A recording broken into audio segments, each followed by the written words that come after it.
എല്ലാ ദിവസവും അതിരാവിലെ ദൈവത്തിൻ്റെ തിരുവചനം ഭാഗ്യവചനധാരയായി നിങ്ങളിലേക്ക് ഒഴുകിയിറങ്ങുന്നു. ഭാഗ്യവചനധാര എന്ന ഈ ചാനൽ സബ്സ്ക്രൈബ് ചെയ്യാത്തവർ ഇന്ന് തന്നെ സബ്സ്ക്രൈബ് ചെയ്യുക. ഞങ്ങൾ അപ്ലോഡ് ചെയ്യുന്ന തിരുവചന സന്ദേശങ്ങൾ യഥാസമയം നിങ്ങൾക്ക് ലഭിക്കുന്നതിനായി ബെല്ലൈക്കൺ അമർത്തുക. ദൈവം നിങ്ങളെ അനുഗ്രഹിക്കട്ടെ. ദൈവത്തിന്റെ വലിയ നാമത്തിന് മഹത്വം. ഭാഗ്യവചനധാരയിലെ എല്ലാ ശ്രോതാക്കൾക്കും നമസ്കാരം.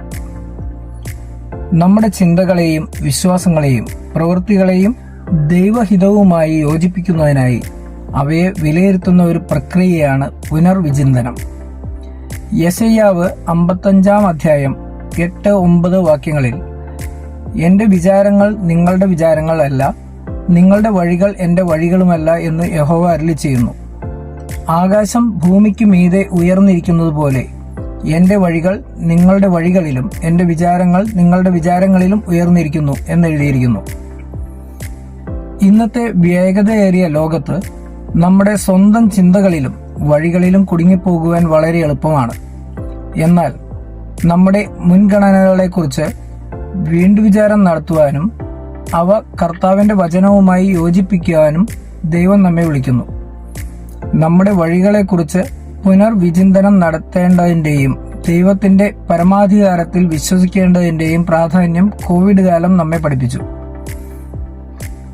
നമ്മുടെ കാലത്തെ വെല്ലുവിളികളെ മറികടക്കുമ്പോൾ ഭൗതിക സ്വത്തുക്കളെ ആശ്രയിക്കുന്നതിനെക്കുറിച്ച് പുനർവിചിന്തനം നടത്തുകയും ദൈവവുമായുള്ള നമ്മുടെ ബന്ധം കെട്ടിപ്പടുക്കുന്നതിൽ ശ്രദ്ധ കേന്ദ്രീകരിക്കുകയും വേണം.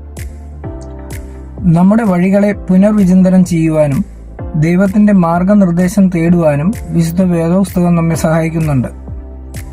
സദൃശ്യവാക്യങ്ങൾ 3 അധ്യായം 5-6 വാക്യങ്ങളിൽ ഇങ്ങനെ എഴുതിയിരിക്കുന്നു: പൂർണ്ണ ഹൃദയത്തോടെ യഹോവയിൽ ആശ്രയിക്കുക, സ്വന്തം വിവേകത്തിൽ ഊന്നരുത്. നിന്റെ എല്ലാ വഴികളിലും അവനെ നനച്ചുകൊള്ളുക, അവൻ നിന്റെ പാതകളെ നേരെയാക്കും. മറ്റുള്ളവരോടുള്ള നമ്മുടെ മനോഭാവങ്ങളെ പുനർവിചിന്തനം ചെയ്ത് യേശു ചെയ്ത പോലെ അവരെ സ്നേഹിക്കുവാനും സേവിക്കുവാനും പരിശ്രമിക്കണം. യോഹന്നാൻ 13 അധ്യായം 34-35 വാക്യങ്ങളിൽ യേശു പറയുന്നു, നിങ്ങൾ തമ്മിൽ തമ്മിൽ സ്നേഹിക്കണം എന്ന് പുതിയൊരു കൽപ്പന ഞാൻ നിങ്ങൾക്ക് തരുന്നു. ഞാൻ നിങ്ങളെ സ്നേഹിച്ചതുപോലെ നിങ്ങളും തമ്മിൽ തമ്മിൽ സ്നേഹിക്കണം എന്ന് തന്നെ. നിങ്ങൾക്ക് തമ്മിൽ തമ്മിൽ സ്നേഹമുണ്ടെങ്കിൽ നിങ്ങൾ എന്റെ ശിഷ്യന്മാർ എന്ന് എല്ലാവരും അറിയും. അതുപോലെ തന്നെ ചിന്തിക്കേണ്ട മറ്റൊരു മേഖലയാണ് നിലവിലെ കാലാവസ്ഥാ പ്രതിസന്ധി. ക്രിസ്ത്യാനികളെന്ന നിലയിൽ ദൈവത്തിന്റെ സൃഷ്ടിയെ പരിപാലിക്കുവാനും സുസ്ഥിരമായി ജീവിക്കുവാനും കൂടി നമുക്ക് ഉത്തരവാദിത്വമുണ്ട്.